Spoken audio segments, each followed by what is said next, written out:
ito pang isang the best sa Bicol. Abaka. So tigo ka po digdi na nahiling po digdi abaka. Gigibo po to kibag may chinelas po. Tapos iga po kipigibo man pong parol. Bicol is one of the top producers and suppliers of abaka in the world. Pero nang magka-pandemya, maraming Bicolano na umaas sa turismo ang nawala ng kabuhayan.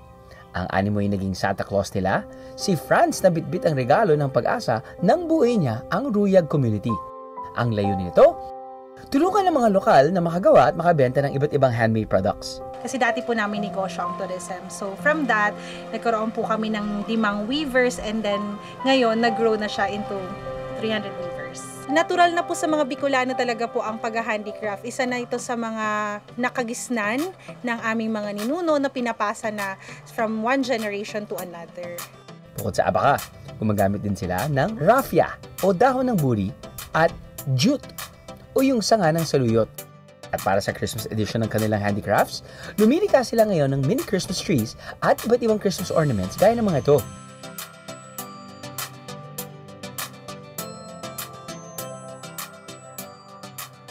So, pandemic baby po ito pero matagal nyo nang ginagawa. Opo. Pero ginagawa namin to since na maliit pa ako. Gumagawa na kami. Okay. Ang handicraft kasi dito sa Malilipat nag-start by 1970s. Isa sa mga miyembro ng Ruyag community at pinuno ng grupo rito, ang teacher at artisan na si Ma'am Jenny. Pero pagdating po sa durability, ano po, abaka pa rin po talaga yung pinaka-top, no? Opo. Another product to, but this is abaka. Kung makikita natin, abaka pa rin. Ang galing, no? Parang, of course, Christmas tree talaga siya. Opo. Pero paano niyo po ginawa yan at gaano katagal yung May proseso? ano siya, sa ilalim baga, may makikita kang ganyan, may wire siya. Ang ganda ng abaka, aside from the durability, mapaglalaroan mo siya in different design. And hindi siya brittle kapag nilalagyan ng mga dyes. So katulad po nito, ito po ay abaka pa rin? Raffia po siya. Mukhang tinask akong subukan ang konting craftsmanship. Ito kasi kailangang matutunan mo. Naku po.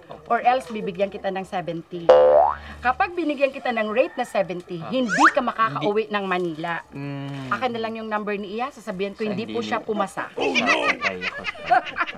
Okay. Crochet to Drew. Crochet. Okay, this is a hook. Ito yung raffia. Papasok lang natin dito. Nawala na kagad ako. Opo.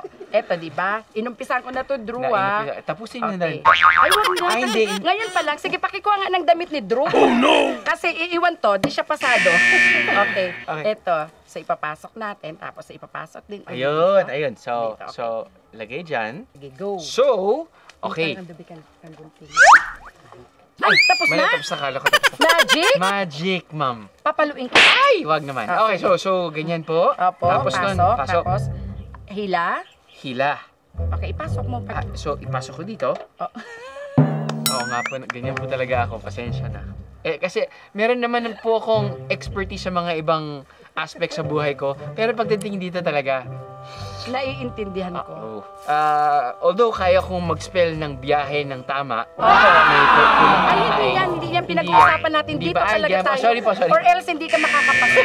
Kunin yung damit ni Drew, kasabay ang maleta. So, okay. Ano po yung gagawin ko? Okay.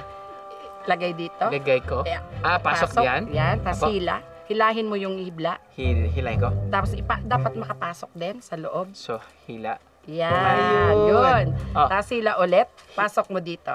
Yun So, pa lang, hila 95. ulit? Hindi na, huwag mo nang Hindi na, ibubuhol. Bibigyan kita ng 95 pag naipasok mo to, ha? Ayun! Ay, hindi, sira.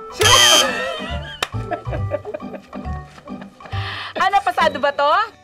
Sumablay man tayo sa paggawa ng Christmas sock ornament, meron pa rin ako regalo mula sa mga Bicolano. Ay, ang cute naman yan! Okay. So pwede kang... Ito yung panlinis ng plato talaga. Di ba lagi kang nagbabiyahe? Opo. Minsan may mga libag. Marami po. Pwede mo itong gamitin na pang-galis. Oh, hindi. Wala po. O tamang-tama yun, ruyag ka sa amin. Ay, ruyag ho rin kayo sa akin. Oh, very good. Huwag ka nang umuwi. Kunin yung malita mo. Ay, baba na yung maleta ko, please. I am the meeting is in the IA. God! All you gotta do is just subscribe to the YouTube channel of GMA Public Affairs and you can just watch all the Behind the Drew episodes all day, forever in your life. Let's go! Yeehaw!